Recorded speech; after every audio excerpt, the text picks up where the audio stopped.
কোনো প্রতিদিন ছিড়া যাবে না। এই চলাফেরা রোড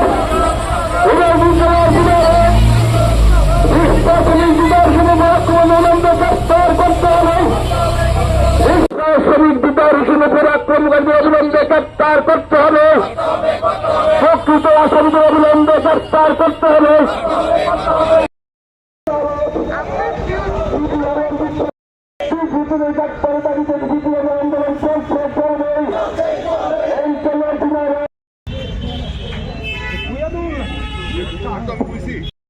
সময়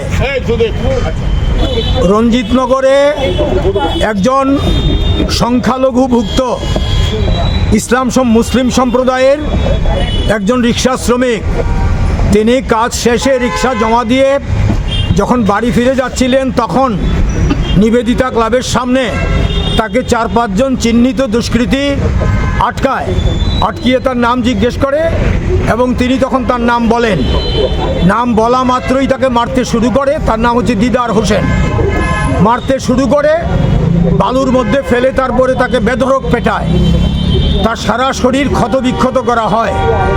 তখন পাশের কিছু লোকজন এসে তাকে যদি উদ্ধার না করত তাহলে তার প্রাণ সংশয় হতো। এইরকম সিরিয়াস উন্ডেড অবস্থায় তাকে জিবি নিয়ে যাওয়া হয় এবং সেখানে তিনি চিকিৎসিত হন। এখনও তিনি সুস্থ হননি। তারপরে তার পরিবারের পক্ষ থেকে থানাতে এফআইআর করা হয় এবং এই এফআইআরের ভিত্তিতে আমরা আজকে গ্রেপ্তারের দাবিতে পশ্চিম থানাতে এসছি, আরক্ষা দপ্তরের কাছে দাবি জানাতে। প্রকৃত যারা দোষী চিহ্নিত একদম 4-5 জন নাম আছে আমাদের কাছে, আমরা জানি তাদেরকে গ্রেপ্তার করতে হবে এবং অবিলম্বে এই গ্রেপ্তার করে তাদেরকে আইনের দরজায় নিয়ে গিয়ে কঠোর শাস্তির ব্যবস্থা করতে হবে, যাতে দৃষ্টান্তমূলক শাস্তি হয়। এইরকম অপকর্মে লিপ্ত যাতে হওয়ার মতো দুঃসাহস কেউ না দেখায়, এই দাবি নিয়েই আমরা এসেছি।